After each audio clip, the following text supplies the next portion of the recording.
আসসালামু আলাইকুম। কি অবস্থা সবার? আশা করি ভালো আছেন। আল্লাহর রহমতে আমরাও ভালো আছি। এখানে ডাইল রান্না করতেছি। ডাইল আজকে ওই যে জলপাই দিয়ে রান্না করবো আরকি। তো যাই হোক এখানে হলদি, মরিচ, আদা, রসুন যে যা আরকি যা লাগে, যে যা দেন আরকি সব আমি ওইরকমই দিলাম। সব কিছু দিয়ে কাঁচামরিচ দিলাম, ধনিয়াপাতা দিলাম। আমাদের ঘুটনিটা মানে এত তুখ্খা, মানে এত যে দাঁড় যে মানে ঘুটনি দিয়ে গোটা দিলে ডাইলের কোনো অস্তিত্ব থাকে না। এই জায়গায় কাঁচামরিচ, পেঁয়াজ যা দিছি কিছুই বোঝা যায়নি। এরকম একটা অবস্থা। ওইটা অনেক দাঁড় আরকি। যেহেতু লোহার তো এরকম এই লিগে আরকি অনেক দাঁড়। কাঠেরটাও ভালো কিন্তু আরকি আমারটা লোহার। তো লোহারটার মধ্যে দিলে একদম কেমন জানি ফ্যাসা ফ্যাসা হয়ে যায় ডালটা। তো এখানে আমি আবার ডিমগুলি কেচি নেই, না কেচে আরকি ভাইজা নিতেছি। পেঁয়াজ দিয়ে ডিম রান্না করবো।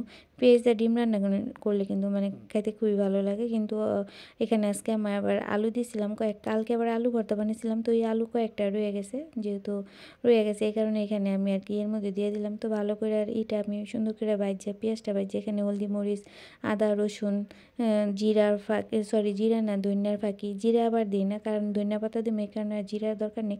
তো আমি আবার একটু ঝালটা একটু কম খাই, এ কারণে মানে কাঁচামরিচ অনেকগুলি দেখা গেলে কী হইব, কিন্তু এইগুলি আর কি ঝাল কাঁচামরিচ না। তো আমি এমনি ঝাল কম খাই, তো দেখি আরও একদম কেমন মিষ্টি মিষ্টি লাগতেছে, এই কারণে একটু বেশি করে আর কি কাঁচামরিচ দিলাম। কাঁচামরিচ দিয়ে ভালো করে আর কি কষায় নিতেছি, মশলাটা যে পর্যন্ত আর কি না হইব।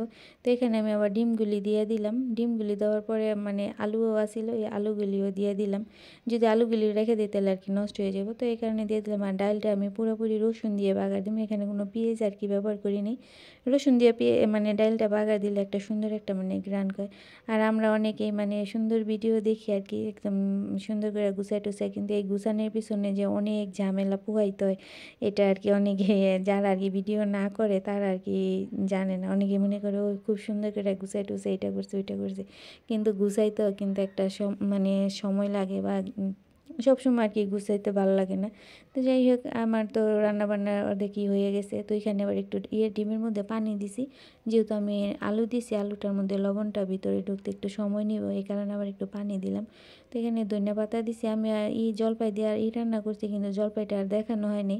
আমি জলপাইটা ফ্রিজে রাখছি না, কেমন একটু নরম হয়ে গেছে, ওই কারণে চটকাই আর কি দিয়ে দিছি এর মধ্যে। বিশ্বাস করবেন আমি আজকে ডাল রান্না করছি, ডালে লবণ দিই নি, খাইতে আমার মনে হয়েছে আর কি, মানে মনে হয় নাই, খাইতে হয়েছি দেখি ডালে লবণ দিইনি। কি একটা যা ইচ্ছা তাই অবস্থা। তারপরে পরবর্তীতে আবার আর কি করে নিছি, ডালটা গরম করে নিছি। তো এখানে আমি আবার ধনিয়া পাতা দিয়ে দিলাম। শীতের দিন হোক আর যেই হোক, ধনিয়াপাতা পাওয়া গেলে মানে ধনিয়াপাতা তরকারির মধ্যে না দিলে আমার কাছে আর কি ভালো লাগে না, কার কাছে কেমন জানি না, কিন্তু ধনিয়াপাতা আমার দিতেই হবে, এরকম একটা অবস্থা। তো খালাম্মা এবার প্রতিদিনই আসার সময় মানে ভালো ধনিয়াপাতা দেখলে 10 টাকার বা 20 টাকার ধনিয়াপাতা আর কি আমার বাসায় নিয়ে আসে, পরে আর কি ওনারা। তো সবাই ভালো থাকবেন, আজকের মতো এখানে ভিডিওটা। আল্লাহ হাফেজ, সবাই ভালো থাকবেন।